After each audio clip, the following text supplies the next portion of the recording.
Hello friends, ಎಲ್ಲರೂ ಹೇಗಿದ್ದೀರಾ? ಎಲ್ಲರೂ ಚೆನ್ನಾಗಿದ್ದೀರಾ ಅಂದ್ಕೊತೀನಿ. ನಾನು ಕೂಡ ತುಂಬಾ ಚೆನ್ನಾಗಿದ್ದೀನಿ. ಊರಿಗೆ ಹೋಗೋಕ್ಕೆ ಎಲ್ಲ ರೆಡಿ ಆಗಿದ್ದೀರಿ. ನಮ್ಮ ಅಣ್ಣವ್ರ ಮನೇಲಿದ್ದೀರಿ. ನನ್ನ ಮಗಳಂತೂ ರೆಡಿ ಆಗಿಬಿಟ್ಟು ಕನ್ನಡಿ ನೋಡ್ಕೊತಾನೆ ಇರ್ತಾಳೆ. ನಮ್ಮಣ್ಣ ಜಿಲೇಬಿ ತಂದಿದ್ರು ಅಂತ ತಿಂತಾಯಿದ್ದೀರಿ. ತುಂಬ ಚೆನ್ನಾಗಿತ್ತು, ಫ್ರೆಶ್ ಆಗಿತ್ತು. ಇವಾಗ ಹೋಗೋಕ್ಕೆಲ್ಲ ರೆಡಿ ಆಗಿದ್ದೀರಿ. ಆಚೆ ನೋಡಿ ಮಳೆ ಬರ್ತಾ ಇತ್ತು ಅಂದ್ಬಿಟ್ಟು ಬಟ್ಟೆ ನೆನ್ನೆ ಎಲ್ಲ ಒಣಗಿಲ್ಲ ಅಂದ್ಬಿಟ್ಟು ನಮ್ಮ ಅತ್ತಿಗೆ ಬಟ್ಟೆ ಎಲ್ಲ ಆಚೆ ಒಣಗಾಕಿದ್ದಾರೆ ಚಾಪೆ ಮೇಲೆ. ಇವಳು ನೋಡಿ ಸುಮ್ಮನೆ ಇರಲ್ಲ, ಫೋನ್ನ ವೀಡಿಯೋ ಮಾಡೋಕ್ಕೂ ಬಿಡಲ್ಲ, ತಿರುಗಿಸ್ತಾ ಇರ್ತಾಳೆ. ಇದ್ರ ಹೆಸರು ರೂಬಿ ಅಂತ. ಇದ್ರ ಜೊತೆ ಆಟ ಆಡ್ತಾ ಇದ್ದಾಳೆ. ಸೆಕೆಂಡ್ ಕೊಡು ಅಂತ ಒಂದು ಸರಿ ಹೇಳಲ್ಲ ಪಾಪ, ಅದಕ್ಕೂ ಮಲ್ಕೊಳಕ್ಕೂ ಬಿಡ್ತಾನೆ, ಕಾಟ ಕೊಡ್ತಾಳೆ. ಒಂದು ಸರಿ ಕೇಳಿದ್ರೆ ಒಂದು ಸರಿ ಕೊಟ್ಟರೆ ಆಯಿತು, ಮತ್ತೆ ಅದನ್ನು ಮಲ್ಗೋಕ್ಕೂ ಬಿಡ್ತಾ ಇಲ್ಲ, ಸುಮ್ಮನೆ ಕಾಟ ಕೊಡ್ತಾಳೆ ಪಾಪ. ಅದು ಮಲ್ಕೊಂಡೈತೆ. ಫ್ರೆಂಡ್ಸ್, ಇದು ಆಲೋವೆರಾ ಅಲ್ಲ, ಇದು ಏನಿರ್ಬೋದು ಅಂತ ನಿಮ್ಗೆ ಗೊತ್ತಿದ್ದರೆ ಕಮೆಂಟಲ್ಲಿ ತಿಳಿಸಿ. ಇದು ನಮ್ಮ ಅತ್ತಿಗೆ ಮನೆ ಮುಂದೆ ಇಕ್ಕಿದ್ರು, ತುಂಬ ಚೆನ್ನಾಗಿ ಬಂದೈತೆ. ಇದೇನು ಅಂತ ಕೇಳಿದ್ದಕ್ಕೆ ಏನೋ ಗೊತ್ತಿಲ್ಲ, ಇದು ನಮ್ಮ ಅತ್ತಿಗೆಯವ್ರ ಅಮ್ಮ ತಂದು ಕೊಟ್ಟಿದ್ದಂತೆ. ಎಷ್ಟು ಚೆನ್ನಾಗಿ ಬೆಳೆದಿದೆ. ಅದರಲ್ಲಿ ನಾನು ಒಂದು ಬೇರು ಕಿತ್ಕೊಂಡೆ. ಇದು ಮನೆ ಮುಂದೆ ಇಕ್ಕಿದ್ರೆ ಒಳ್ಳೆಯದಂತೆ. ಇದು ಆಲೋವೆರಾ ಅಲ್ಲ. ನಿಮ್ಗೇನ ಗೊತ್ತಿದ್ದರೆ ಕಮೆಂಟಲ್ಲಿ ತಿಳಿಸಿ ಇದು ಏನು ಅಂತ. ಆಮೇಲೆ ನೋಡಿ ನಮ್ಮ ಅತ್ತಿಗೆ ಇಲ್ಲಿ ತುಳಸಿ ಗಿಡ ಎಲ್ಲ ಇಕ್ಕಿದ್ರು, ತುಂಬ ಚೆನ್ನಾಗಿ ಬಂದೈತೆ. ಆ ಗಿಡನೂ ಅಷ್ಟೇ ತುಂಬ ಚೆನ್ನಾಗಿ ಬಂದಿದೆ. ಎಷ್ಟು ಚೆನ್ನಾಗಿ ಬೇರು ಮೊಳಕೆ ಎಲ್ಲ ತುಂಬ ಚೆನ್ನಾಗಿ ಬಂದಿದೆ. ಫ್ರೆಂಡ್ಸ್, ಯಾರೆಲ್ಲ ವೀಡಿಯೋ ನೋಡ್ತಾ ಇದ್ದೀರಾ ಪ್ಲೀಸ್ ಸಬ್ಸ್ಕ್ರೈಬ್ ಮಾಡಿಕೊಂಡು ವೀಡಿಯೋ ನೋಡಿ. ವೀಡಿಯೋ ಇಷ್ಟ ಆಗಿದ್ದರೆ ಒಂದು ಲೈಕ್ ಮಾಡಿ, ಕೊನೆ ತನಕ ವೀಡಿಯೋ ನೋಡಿ, ನಿಮ್ಮ ಅನಿಸಿಕೆ ಕಮೆಂಟಲ್ಲಿ ತಿಳಿಸಿ. ಹಾಗೆ ಒಂದು ರಿಕ್ವೆಸ್ಟ್, ಯಾರು ಅನ್ಸಬ್ಸ್ಕ್ರೈಬ್ ಮಾಡ್ಕೊತಾ ಇದ್ದಾರೋ ದಯವಿಟ್ಟು ಅನ್ಸಬ್ಸ್ಕ್ರೈಬ್ ಮಾಡ್ಕೋಬೇಡಿ. ಸಪೋರ್ಟ್ ಮಾಡೋಂಗಿದ್ರೆ ಮಾಡಿ, ಇಲ್ಲಾಂದರೆ ನೀವು ನೋಡಲೇಬೇಡಿ. ಮತ್ತು ಯಾಕೆ ಅಂತ ಗೊತ್ತಿಲ್ಲ, ದಿನಕ್ಕೊಂದು ಸಬ್ಸ್ಕ್ರೈಬರ್ ಕಟ್ಟಾಗ್ತಾಯಿದೆ.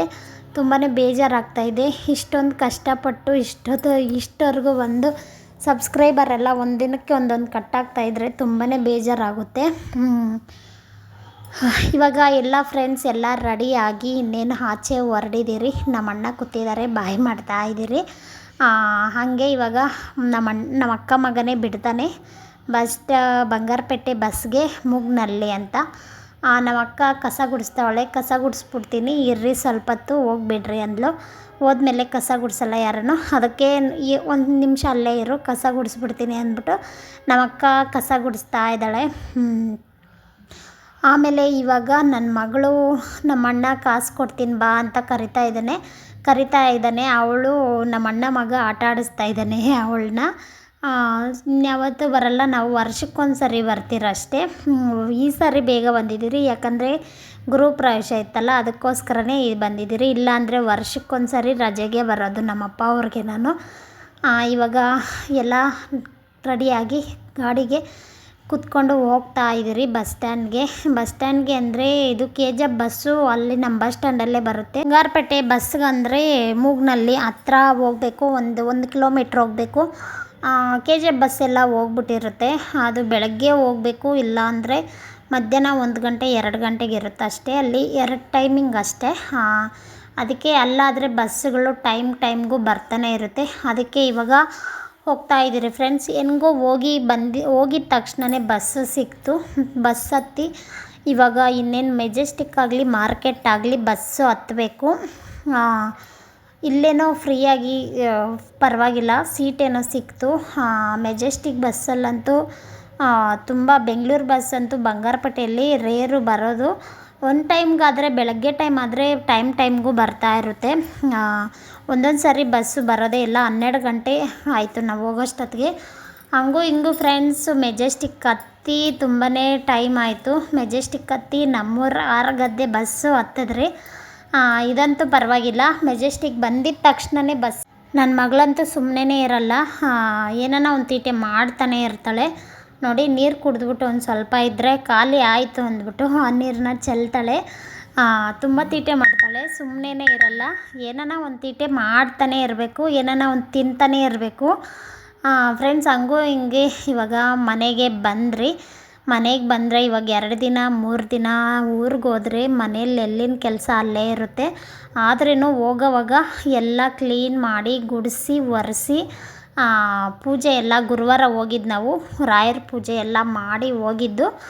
ಆದ್ರೂ ನಾವು ಬಂದಿದ್ದ ತಕ್ಷಣ ಫುಲ್ಲು ಟಯರ್ಡ್ ಆಗಿದ್ರಿ. ತುಂಬ ಜರ್ನಿ ಮಾಡಿದ್ದೀರಿ 6 ಅವರ್ ಜರ್ನಿ ಮಾಡಿದ್ದೀರಿ. ಅಲ್ಲಿಂದ ಮೆಜೆಸ್ಟಿಕ್ಗೆ 3-4 ಅವರ್ ಟೈಮ್ ತಗೊಂತು. ಮತ್ತು ಮೆಜೆಸ್ಟಿಕ್ಕಿಂದ ನಮ್ಮ ಆರ್ಗದ್ದೆಗೆ ಬರೋಷ್ಟೊತ್ತಿಗೆ ತುಂಬಾ ಹೊತ್ತಾಯಿತು, 6:30 ಆಯಿತು. ಇನ್ನು ಬಂದು ಅಡುಗೆ ಮಾಡೋ ಅಷ್ಟು ಪೇಷನ್ಸ್ ಮಾತ್ರ ಇಲ್ಲ. ಆದರೆ ಹೋಗೋವಾಗ ಮಾತ್ರ ಬಟ್ಟೆ ಒಣಗಾಕ್ಬಿಟ್ಟು ಹೋಗಿದ್ದೆ, ಮಿಷಿನ್ಗೆಲ್ಲ ಹಾಕಿ. ಇನ್ನು ಬರೋಷ್ಟೊತ್ತಿಗೆ ಯೂನಿಫಾರ್ಮ್ ಎಲ್ಲ ಬೇಕು, ಭಾನುವಾರ ಬರೋದು ಲೇಟ್ ಆಗುತ್ತೆ ಅಂದ್ಬಿಟ್ಟು ಯೂನಿಫಾರ್ಮು ಮತ್ತು ಎಲ್ಲ ಟವಲ್ಗಳು ಯೂಸ್ ಮಾಡ್ತೀರಿ. ಒಬ್ಬೊಬ್ರು ಒಂದೊಂದು ಟವಲ್ ಯೂಸ್ ಮಾಡ್ತೀರಿ. ಎಲ್ಲನೂ ಸೇರಿ ಮಿಷಿನ್ಗೆ ಹಾಕಿ ಒಣಗಾಕ್ಬಿಟ್ಟು ಹೋಗಿದ್ದೆ. ಮಳೆ ಬಂದರೆ ಒಣಗಲಿಲ್ಲ, ನೆನೆಲಿ, ಬಿಸಿಲು ಬಂದರೆ ಒಣಗಲಿ ಅಂತ. ಆದರೆ ನಮ್ಮ ಯಜಮಾನ್ರ ಪಾಪ ಎತ್ತಾಕಿದ್ದಾರೆ. ಅವರು ರೆಸ್ಟ್ ಇರಿಲ್ಲ. ನಾವು ಹೋಗಿದ್ದಿದ್ದನೂ ಅವರು ಮನೆಯಲ್ಲಿರಿಲ್ಲ, ಡ್ಯೂಟಿಗೆ ಹೋಗಿದ್ದರು. ಆದ್ರೂ ಫೋನ್ ಮಾಡಿ ಹೇಳಿದ್ದೆ. ಫಸ್ಟೇ ನಾನು ಫೋನ್ ಮಾಡಿ ಹೇಳಿದ್ದೆ. ಆದರೆ ಅವರು ಶುಕ್ರವಾರ ರಜೆ ಇತ್ತಂತೆ. ನಾನು ಗುರುವಾರ ಒಣಗಾಕ್ಬಿಟ್ಟು ಹೋಗಿದ್ದೆ. ಶುಕ್ರವಾರ ಬಟ್ಟೆ ಎಲ್ಲ ಎತ್ಕೊಬಂದು ಹಾಕಿದ್ದಾರೆ. ಮಡಚೇನು ಇಕ್ಕಲ್ಲ, ಆದರೆ ಬಟ್ಟೆ ಎತ್ಕೊಬಂದು ಹಾಕಿದ್ರಲ್ಲ ಅದು ಖುಷಿ ವಿಚಾರ. ಯಾಕಂದರೆ ಮಕ್ಕಳದು ಯೂನಿಫಾರ್ಮ್ ಎಲ್ಲ ಇತ್ತು. ಇನ್ನು ಬಂದು ಮತ್ತೆ ಮಿಷಿನ್ಗೆ ಹಾಕಿದ್ರೂ ಒಣಗಲ್ಲ. ಭಾನುವಾರ ಬಂದು ಇವಾಗ ಬೇರೆ ಬಿಸಿಲೇ ಇಲ್ಲ, ನಿಮಗೂ ಗೊತ್ತಿರುತ್ತಲ್ಲ ಫ್ರೆಂಡ್ಸ್, ಬಿಸಿಲೇ ಇಲ್ಲ, ಮಳೆ ಇಲ್ಲ ಅಂದರೆ ಹನಿಗಳು ಉದುರ್ತಾನೆ ಇರುತ್ತೆ, ಇಲ್ಲ ಅಂದರೆ ಮುಚ್ಕೊಂಡಿರುತ್ತೆ. ಬಂದಮೇಲೇನು ಬಿಸಿಲು ಬರಲ್ಲ, ಒಣಗಲ್ಲ ಅಂದ್ಬಿಟ್ಟು ನಾನು ಹೋಗಿದ್ದ ದಿನವೇ ಮಿಷಿನ್ಗೆ ಹಾಕಿ ಒಣಗಾಕ್ಬಿಟ್ಟು ಹೋಗಿದ್ದೆ. ಹೆಂಗೋ ನಮ್ಮ ಯಜಮಾನ್ರು ತಂದಾಕಿದ್ದಾರೆ. ಫ್ರೆಂಡ್ಸ್, ಇವಾಗ ಅಡುಗೆ ಏನು ಮಾಡೋಕ್ಕೆ ಹೋಗಲ್ಲ, ಅಂದರೆ ಮಾಡಬೇಕು, ರೈಸ್ ಮಾತ್ರ ಮಾಡ್ತೀನಿ. ಹೋಗಿದ್ದ ದಿನ ಮುಂದಿನ ದಿನ ಬಸ್ಸಾರು ಮಾಡಿದ್ದೆ, ಅದು ಸಾಂಬಾರು ಫ್ರಿಜ್ಜಲ್ಲಿ ಎತ್ತಿಕ್ಕಿದೆ. ಸಾಂಬಾರು ಎತ್ತಿಕ್ಕಿದ್ದಕ್ಕೆ ಇವಾಗ ಯೂಸ್ ಆಯಿತು. ಹಾಗೆ ಇವಾಗ ಮಕ್ಕಳು ಪಿಜ್ಜಾ ಮಾಡಬೇಕು ಅಂತ ನಾನು ಅಲ್ಲೇ ಹೇಳಿದೆ. ನಮ್ಮ ಅತ್ತಿಗೆ ಕ್ಯಾಪ್ಸಿಕಮ್ಮು ತರಕಾರಿ ಎಲ್ಲ ತಂದಿದ್ದರು, ಎತ್ಕೊಂಡೋಗು ಅಂದ್ಲು. ಅದಕ್ಕೆ ಇವಾಗ ಕ್ಯಾಪ್ಸಿಕಮ್ಮು ಎಲ್ಲ ನೋಡಿದ ತಕ್ಷಣ ಅವಳು ನಾನು ಪಿಜ್ಜಾ ಮಾಡ್ತೀನಿ ಚಿನ್ನಿ ಅಂದಿದ್ದ ತಕ್ಷಣ, ನಿಮ್ಮ ಮನೆಗೆ ಹೋಗಿದ ತಕ್ಷಣ ಪಿಜ್ಜಾ ಮಾಡಬೇಕು ಅಂತ ಹೇಳಿದ್ರು. ಆದರೆ ಇವತ್ತು ಮಾತ್ರ ತುಂಬಾ ಹೊಟ್ಟೆ ಹಚ್ಕೊಂಡಿದ್ರು ಮಕ್ಕಳು. ಬೆಳಗ್ಗೆ ನಾವು 11 ಗಂಟೆ 10:30 11 ಗಂಟೆ ಆಗಿತ್ತು ಊಟ ತಿನ್ನೋವಾಗ, ಟಿಫನ್ ತಿನ್ನೋವಾಗ. ಮನೆಗೆ ಬರೋಷ್ಟೊತ್ತಿಗೆ 6:30 ಆಗಿತ್ತು. ಮಕ್ಕಳು ತುಂಬಾ ಹಚ್ಕೊಂಡಿದ್ರು. ನಮ್ಮ ಅಣ್ಣ ಮಗ ದೇವಸ್ಥಾನಕ್ಕೆ ಹೋಗಿದ್ದ, ಅಲ್ಲಿ ಕಳ್ಳೆಪುರಿ ತಂದಿದ್ದ. ಆ ಕಳ್ಳೆಪುರಿನೂ ಕೊಟ್ಟಿದ್ಲು ನಮ್ಮ ಅತ್ತಿಗೆ. ತಿಂಡಿ ಎಲ್ಲ ತಗೊಂಡು ಬಸ್ಸಲ್ಲಿ ಇಟ್ಕೊಂಡಿರ್ತೀನಿ ಫ್ರೆಂಡ್ಸ್. ತುಂಬಾ ಜರ್ನಿ, 3-4 ಅವರ್ ಜರ್ನಿ ಮಾಡಬೇಕಲ್ಲ. ಚಿಕ್ಕವಳು ಕೇಳ್ತಾನೆ ಇರ್ತಾಳೆ. ನನಗೆ ನೋಡಿ ಕರ್ಬೇವಿನ ಸೊಪ್ಪು ಮಾತ್ರ ತುಂಬಾ ಊರಿಂದನೇ ಕಿತ್ಕೊಬಂದೆ. ತುಂಬ ನಾಟಿ ಗಿಡ ಆದರೆ ಗಮ್ ಅಂತ ತುಂಬಾ ಚೆನ್ನಾಗಿರುತ್ತೆ. ಇಲ್ಲಿ ಫಾರಮ್ದು ಮಾರ್ತಾರೆ, ಸ್ಮೆಲ್ಲಿರಲ್ಲ, ಏನೂ ಇಲ್ಲ. ಜಾಸ್ತಿನೇ ಕಿತ್ಕೊಬಂದಿದೆ ಕರ್ಬೇವಿನ ಸೊಪ್ಪು, ಕೊತ್ತಂಬರಿ ಸೊಪ್ಪು. ಹಾಗೆ ನಮ್ಮ ಅತ್ತಿಗೆ ತರಕಾರಿನೂ ಸ್ವಲ್ಪ ಕೊಟ್ಟರು, ಎತ್ಕೊಬಂದೆ. ಇವಾಗ ನಾನು ಪಿಜ್ಜಾ ಮಾಡೋಣ ಅಂದ್ಬಿಟ್ಟು ಮಕ್ಳಿಗೆ ಹೇಳ್ಬಿಟ್ಟೆ ಅಂದ್ಬಿಟ್ಟು ಚಪಾತಿ ಫ್ರೆಂಡ್ಸ್, ಉಳಿದಿರೋ ಚಪಾತಿನಲ್ಲೇ ಮಾಡ್ತಾಯಿದ್ದೀನಿ. ಸಿಂಪಲಾಗಿರುತ್ತೆ ಆದರೆ ಚೆನ್ನಾಗಿರುತ್ತೆ. ಚೀಸು ಬಟರು ತಗೊಬಂದಿದ್ದೆ, ಆದರೆ ಬಟರ್ ಏನು ಯೂಸ್ ಮಾಡಿಲ್ಲ. ಇವಾಗ ಪಿಜ್ಜಾ ಮಾಡೋಕ್ಕೆ ಎಲ್ಲ ತರಕಾರಿ ಎಲ್ಲ ರೆಡಿ ಮಾಡ್ಕೊತಾ ಇದ್ದೀನಿ. ಇದು ಹೂಕೋಸು ಹಾಕ್ತಾಯಿದ್ದೀನಿ. ಹೂಕೋಸು ಹಾಕ್ತಾರೋ ಇಲ್ಲ ಗೊತ್ತಿಲ್ಲ, ಆದರೆ ನಾನು ಐತೆ ಅಂತ ಹಾಕ್ತಾಯಿದ್ದೀನಿ. ಅದನ್ನು ಫಸ್ಟೇ ಬಿಸಿನೀರಲ್ಲಿ ಕುದಿಸ್ಕೊಂಡು ಇಟ್ಕೊಂಡಿದ್ದೆ. ಆಮೇಲೆ ಇದು ಚಪಾತಿಯಲ್ಲಿ ಮಾಡ್ತಾ ಇರೋದಲ್ವ, ಅದಕ್ಕೆ ನಾನು ಸ್ವಲ್ಪ ಎಣ್ಣೆ ಹಾಕ್ಕೊಂಡು ಇದು ಫ್ರೈ ಮಾಡ್ಕೊತಾ ಇದ್ದೀನಿ. ತುಂಬ ಹಸಿ ಇರುತ್ತೆ ಇದು. ಚಪಾತಿ ಏನು ತುಂಬ ಬೇಯೋಂಗಿಲ್ಲ, ಅದಕ್ಕೋಸ್ಕರ ಅದಕ್ಕೆ ನಾನು ಫಸ್ಟ್ ತರಕಾರಿನ ಸ್ವಲ್ಪ ಎಣ್ಣೆ ಹಾಕ್ಕೊಂಡು ಬೇಯಿಸ್ಕೊತಾ ಎಣ್ಣೆಯಲ್ಲೇ ಫ್ರೈ ಮಾಡ್ಕೊತಾ ಇದ್ದೀನಿ. ಇವಾಗ ಚಪಾತಿ ಎಲ್ಲ ಹಾಕ್ಕೊಂಡು ಸಿಂಪಲಾಗಿ ಮಾಡ್ಕೊತಾ ಇದ್ದೀನಿ. ನೆಕ್ಸ್ಟ್ ಟೈಮ್ ಪಿಜ್ಜಾ ಮಾಡ್ತೀನಿ, ಆದರೆ ಇವತ್ತು ಟೈಮ್ ಇಲ್ಲ, ಹಿಟ್ಟು ಇಸ್ಕಬೇಕು, ಎಲ್ಲ ಮಾಡಬೇಕು ಅಂದ್ಬಿಟ್ಟು ಇದರಲ್ಲಿ ಮಾಡಿಕೊಡ್ತೀನಿ ಅಂದೆ. ಮಕ್ಕಳು ಓಕೆ ಅಂದರು. ಫ್ರೆಂಡ್ಸ್, ಇವಾಗ ತರಕಾರಿ ಎಲ್ಲ ಫ್ರೈ ಮಾಡಿಕೊಂಡೆ. ನೋಡಿ, ಲೋ ಫ್ಲೇಮಲ್ಲಿ ಇಟ್ಕೊಳ್ಳಿ ಸ್ಟವ್ವು, ತೋರಿಸ್ತಾ ಇದ್ದೀನಿ ನೋಡಿ. ಲೋ ಫ್ಲೇಮಲ್ಲಿ ಇಟ್ಕೊಂಡು ಚಪಾತಿ ಹಾಕ್ಕೊಂಡು, ಇವಾಗ ಸಾಸು ಅಂಗಡಿಯಿಂದ ತಂದಿದ್ದೆ, ನಾನು ಮನೆಯಲ್ಲೂ ಮಾಡ್ತೀನಿ, ಆದರೆ ತುಂಬ ದಿನ ಆಗಿತ್ತು ಮಾಡಿಲ್ಲ. ಇವಾಗ ಸಾಸೆಲ್ಲ ಅದರ ಮೇಲೆ ಹಾಕ್ಕೊಂಡು, ಚೀಸು ಫ್ರೆಂಡ್ಸ್ ಇದೇ ಸಿಕ್ಕಿದ್ದು ಚೀಸು, ದೊಡ್ಡದು ಸಿಕ್ಕಿಲ್ಲ. ಸರಿ ಪರವಾಗಿಲ್ಲ, ಲೇಟ್ ಆಗಿಬಿಟ್ಟೈತೆ ಇವಾಗೆ ಅಂದ್ಬಿಟ್ಟು ನಾವೆಲ್ಲ ಬೇರೆ ಕಡೆ ಅಂಗಡಿಗೆ ಹೋಗಿಲ್ಲ. ಬಸ್ ಸ್ಟ್ಯಾಂಡಲ್ಲಿ ಒಂದು ಅಂಗಡಿ ಇತ್ತು, ಹಾಲು ಮಾರ್ತಾರೆ, ಅಲ್ಲೇ ಸಿಕ್ತು, ಅಲ್ಲೇ ತಗೊಬಂದ್ರಿ. ಇವಾಗ ಕ್ಯಾಪ್ಸಿಕಮ್ಮು ಈರುಳ್ಳಿ ಟಮಟ ಇರಲಿಲ್ಲ, ಟಮಟನೂ ಖಾಲಿ ಆಗಿದೆ ಫ್ರೆಂಡ್ಸ್. ತರಕಾರಿ ನಾನು 3 ದಿನ ಮನೇಲಿ ಇರಲಿಲ್ಲ, ಅದಕ್ಕೆ ತರಕಾರಿ ಏನೂ ತಂದಿಲ್ಲ. ನಮ್ಮ ಯಜಮಾನ್ರಿಗೂ ಪಾಪ ಬ್ಯುಸಿ, ತುಂಬಾ ಕೆಲಸ ಇರುತ್ತೆ. ಅವ್ರೇನು ತರಕಾರಿ ತರಕ್ಕೆ ಹೋಗಲ್ಲ, ನಾನೇ ತರಬೇಕು. ನಾನು ಊರಿಂದ ಎತ್ಕೊಬಂದಿದ್ದ ತರಕಾರಿನೇ ಇವಾಗ ಕ್ಯಾಪ್ಸಿಕಮ್ಮು ಮತ್ತು ಹೂಕೋಸು ಅದನ್ನು ಕುದಿಸಿ ಇಟ್ಕೊಂಡಿದ್ದೆ, ಅದನ್ನು ಹಾಕ್ಕೊಂಡಿದ್ದೀನಿ.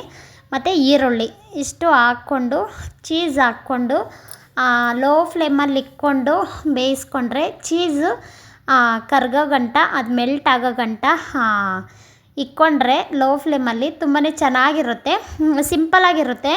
ಪಿಜ್ಜಾ ಆದರೆ ಹಿಟ್ಟು ಬೇರೆ ಮಂದಕ್ಕಿರುತ್ತೆ, ಅದಕ್ಕಿಂತ ಇದೇ ಚೆನ್ನಾಗಿರುತ್ತೆ ಅನಿಸುತ್ತೆ. ಇದನ್ನು ಕಟ್ ಮಾಡ್ಕೊತಾ ಇದ್ದೀನಿ. ಇದು ಚಪಾತಿ ಅಲ್ಲ ಫ್ರೆಂಡ್ಸ್, ಗಟ್ಟಿಯಾಗಿದೆ, ಕಟ್ಟಾಗ್ತಾ ಇಲ್ಲ. ನಾನು ಕೈಯಲ್ಲೇ ಕಟ್ ಮಾಡಿದೆ, ನೋಡಿ ಎಷ್ಟು ಚೆನ್ನಾಗಿ ಬಂದಿದೆ. ಸಿಂಪಲ್ಲಾಗಿ ಚೆನ್ನಾಗಿತ್ತು ಫ್ರೆಂಡ್ಸ್, ಸೂಪರಾಗಿತ್ತು. ಮಕ್ಳಿಗಂತೂ ಇಷ್ಟ ಆಯಿತು. ಚೀಸು ಸ್ವಲ್ಪ ದೊಡ್ಡ